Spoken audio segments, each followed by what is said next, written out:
You are listening to the Digital Parent Podcast with your host, Ced Lewis. Hey guys, welcome to another episode of the Digital Parent Podcast. In this episode, we really want to talk about summer is around the corner. How can we get kids outside, playing, being one with nature instead of being in the house with their cell phones and their laptops? And I think this is a particularly important subject for African American kids because there was a new poll that was released that shows that African American kids download more apps on social media more than any other race that's out there. So in order to help out with this episode, I wanted to invite my good friend Diana Graber, who's the founder of the great website called Cyber to come in to really give us some advice of some strategies for parents of how we can kind of push this agenda and having kids more outside than on technology. So I hope you really enjoy this episode. Before we get into it, a quick word of advice from our new sponsor, Kidgy. Hey parents, I want to introduce our new sponsor, Kidgy.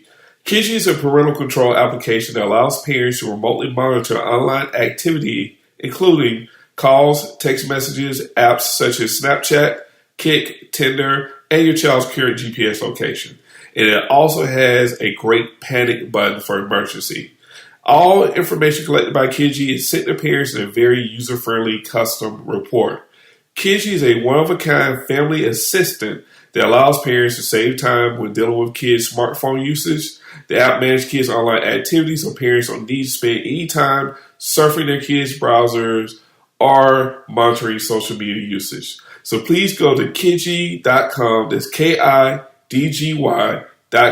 to get more information on this great app. Hey Diana, welcome to the Digital Parent Podcast. We're so happy to have you on the show today. Thank you so much for having me. I really appreciate it. Hey, Diana, we're going into like the summertime and, we're just coming from spring and we know a lot of families are getting ready to go outside and go on vacation and really be in the outdoors. And we thought it'd be great to have you on the show to talk about digital citizenship with all the great things that you do at CyberWise. But you had a really great blog article on how to become a good digital citizen outdoors. And we wanted to ask you, how can teens and kids be good digital citizens, within nature?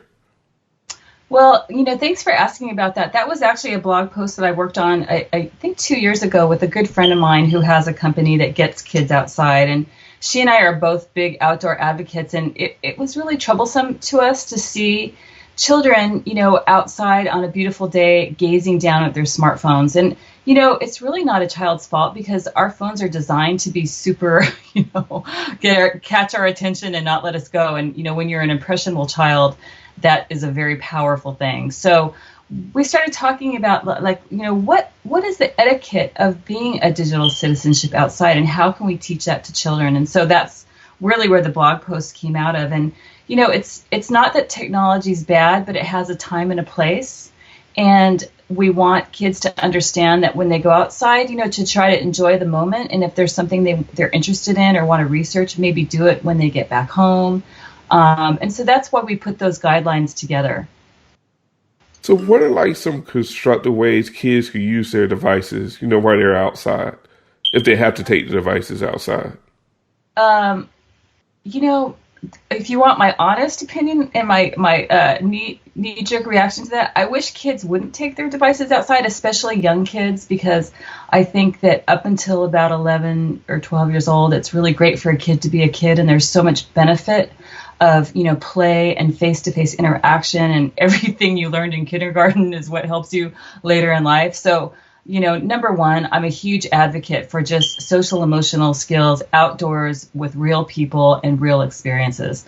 But that being said, I understand that technology is it's a normal part of our life now, and there's a lot of benefit from technology. So I'm not anti-tech, but I think, our job as parents and as teachers is to help kids gain that balance, to know when and where it's appropriate to use an app. And something I might direct your listeners to is on our website on cyberwise.org.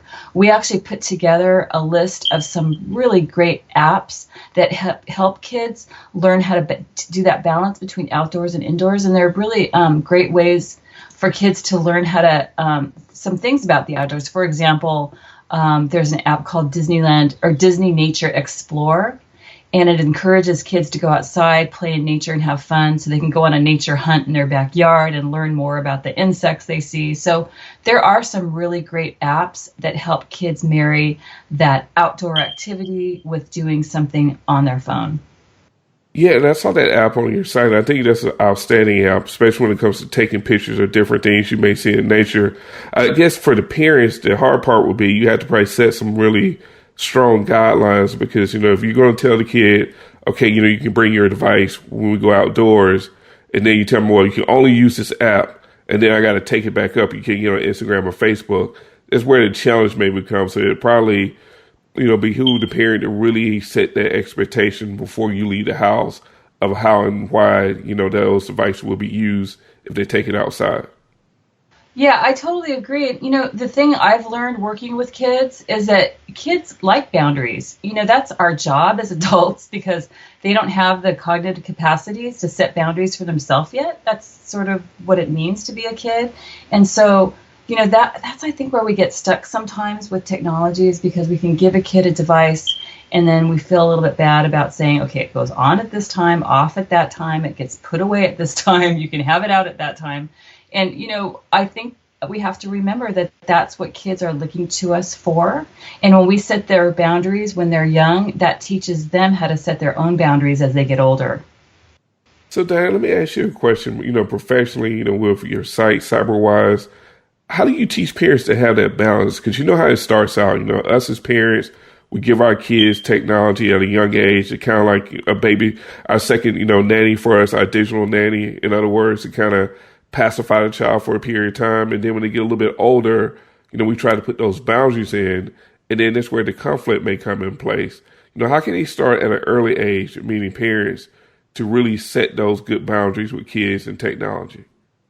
Well, we are our children's first teachers, so kids look to us to learn how to conduct themselves online. So from the moment a child starts noticing you, I'm talking infant, not much older than that, they're looking to model our behavior. So when they see a parent, constantly on a phone or unable to put it down at the dinner table, they make note of that. And that's the behavior that they're going to have as they get older. So that's really basic. I was thinking about this yesterday because it was a beautiful day and I went on a bike ride and I must have passed 3 or 4 soccer games. And I noticed that nearly every game, probably 50% of the parents were looking at their phones rather than looking at their kids playing the game. Oh, wow. And, I know. And I'm sure I'm not the only one that sees things like that. And, teaching cyber civics to middle school students, I would say that's the number one pet peeve I hear from kids is that, my mom comes to my game or my dad comes to watch me surf and they're looking at their phones instead of looking at what I'm doing. And so, that's job number one is modeling. You know what? That goes to being a good digital mentor for your kid. It may be okay to take your phone and snap a couple pictures of them hitting that goal or them playing, but that should be it. If you're sitting there checking emails for work or on Facebook, you're right. It sends such a damaging message to the kid that, you really don't want to be there as a parent. Right. And, when I teach cyber civics, we do a lot of work on the topic of balance. And I have the kids self-assess, how much time they spend with technology. And then we talk about ways that they could maybe what they've missed and what they feel like they would change. And then I challenge them to go 24 hours without media. And, kids really like doing that because they get caught in the rabbit hole just like we do. And they honestly don't realize how much time they spend with technology until they step back and take a look at that. So, that's job number 2, I think, is helping kids achieve their own sense of balance, which, it takes a bit of work, but I think it can be done. So I want to go back to the apps. And I know you did a great post on all the different apps that you can use if you want to go outside and be one with nature. But I had a question about, just your opinion about apps such as like Pokemon Go. Because when Pokemon Go came out, one of the benefits everyone was saying was like, yes, dangerous, but it's getting kids outside. It's causing kids to go outside and to hunt down these Pokemons. Do you think those types of apps are going to be like the new wave that's going to get or push kids who love to be indoors, maybe outdoors a little bit more? Well, I hope so, but it's funny with Pokemon Go because it kind of came and went. You know what I mean? It's like, yeah, it's the next best thing. And I don't know. I think nature is its own best calling card, because I don't think any app in the world can beat what we have on the earth, personally. Right. So I hope that we never forget that. But that being said, these apps, for example, that we have on our website, and there's many more, there's some really great ones that teach kids how to marry the benefits of nature with some really interesting things with technology. So I really encourage people to take a look at those. Nature Passport is one, Leaf Snap is another, Bird's Eye Finding Guide. I mean, I have to say, there's some really great ways to help your kids experience and appreciate the outdoors. Now, one of the things I want to talk about now when it comes to the outdoors is summer camps. Another month or two, a lot of kids are going to be out for the summer and they're getting ready to go to different summer camps. What should be the rule for summer camp for parents? Should they make their kids leave their device home? Should they allow them to take it? We know some summer camps prevent people from having technology, but what should be the go-to rule with technology at summer camp? Well, I think every family needs to set their own rules for sure. So, I think that's kind of a personal decision. But that being said, what I would do is point parents to the research. And a few years back, there was a terrific study done out of UCLA. You've probably heard of it, where they took 2 sets, and I believe there were 6th grade children, to a summer camp or an outdoor experience. And one group of kids took their cell phones and the other group did not. And it was something as short as 5 days. And after that, they discovered that the kids who did not have phones had much better ability to read social expressions, to have eye contact, to have that social emotional stuff going on than the kids who had their phones. So, I think what the research is telling us is that stuff is pretty important, especially with young kids. We want our kids to be able to read social cues and that kind of stuff.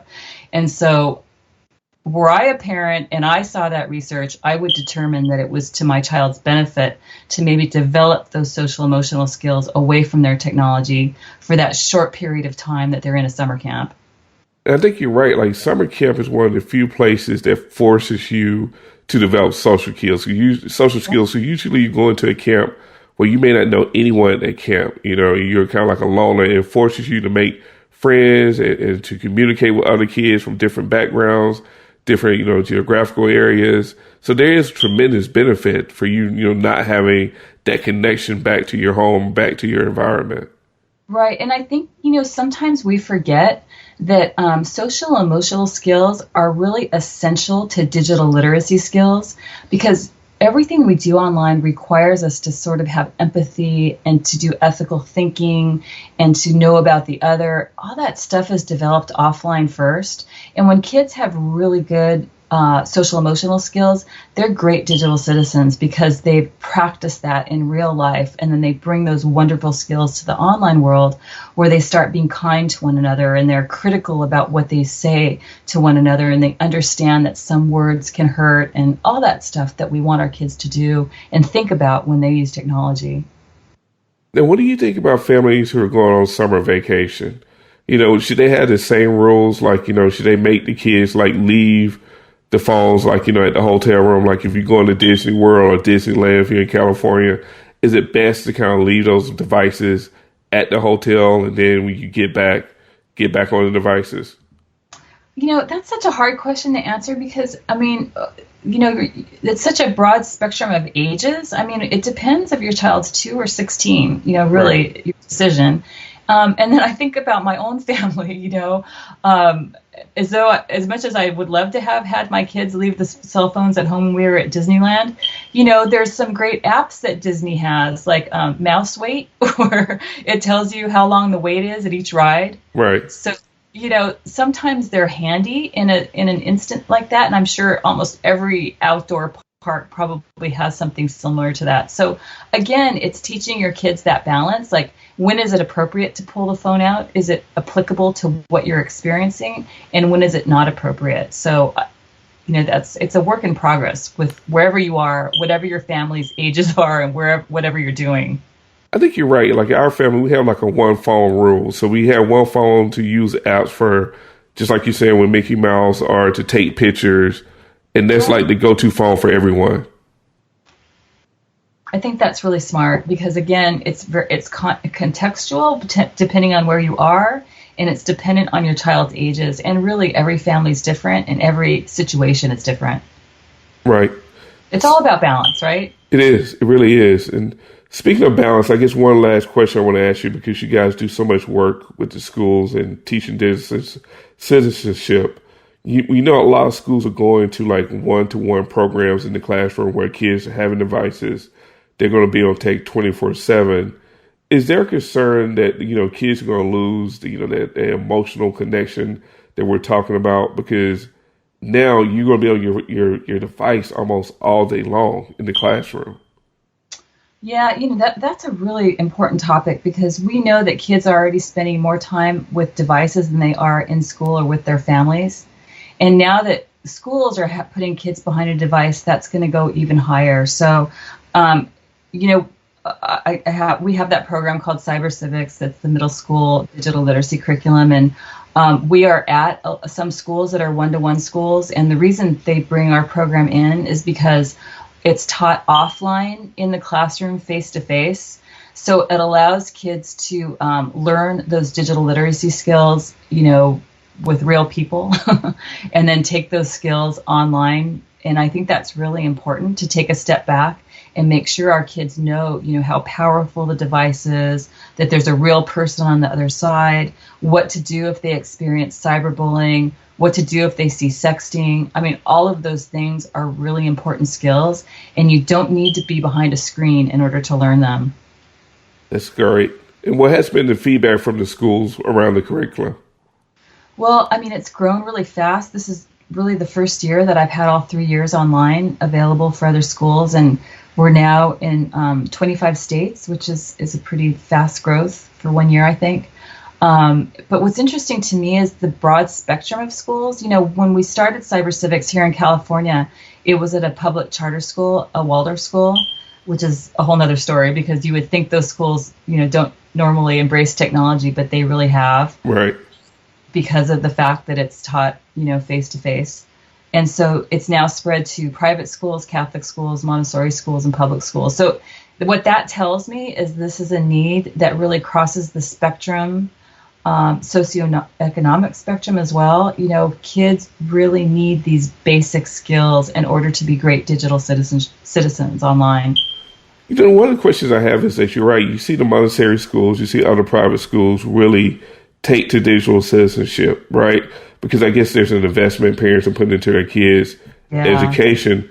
But sometimes when you see some of the lower socioeconomic public schools, your Title I schools, there's a need there, but sometimes the funds may not be available. It may not be that same push from the community to have those curriculums. You know what? That breaks my heart, honestly, because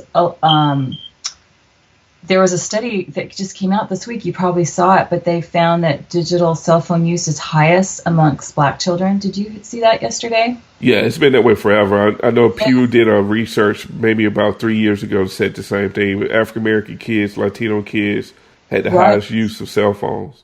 Exactly. And you're right. They're often in schools where they're not getting this kind of stuff. And so, for our part, what we do is we try to do, if we have a school buy Cyber Civics, we grant it to a school that can't afford it because we want those schools to teach it just as much. So that's what I can do from my end, but it really takes from the school's end to want it. Right. And to want to set aside time for it and to have a teacher who says, I can do this, I'm going to teach this. So I can take a step forward, but they need to take a step forward too. Right. Those are schools I'm very anxious to try to get into. Well, where can we find more information about CyberWise, Diana, and to keep up with all the great things you guys are doing with the curriculum, all the excellent blog posts you guys put out on a daily basis? Where can parents go and find more information? Well, the information for parents and teachers is at cyberwise.org. And on that site, we have all kinds of free videos and ebooks and resources. We have a really great area called the Learning Hubs, and we have hubs from everything from Instagram to Facebook to Snapchat. And then as far as the curriculum, that's at cybercivics.com. and it's a 3-year middle school curriculum that teaches digital citizenship, information literacy, and media literacy. So that's a separate website, and that's for schools. Any social media sites like Facebook, Pinterest, we can find you guys? Oh, yeah. We're on Facebook. We're on Pinterest. We're on Twitter. We're on Instagram. We're on... Yeah. All right, great. Well, hey, Diana, we really appreciate you being on the show today. Oh, thank you so much. And, thank you for the important work you're doing getting this information out to parents, because there really is a need out there. Thanks. All right. Hey, parents, I hope you really got a lot of great information from Diana. If you want more information from Diana, go to her website, cyberwise.org. That's cyberwise.org.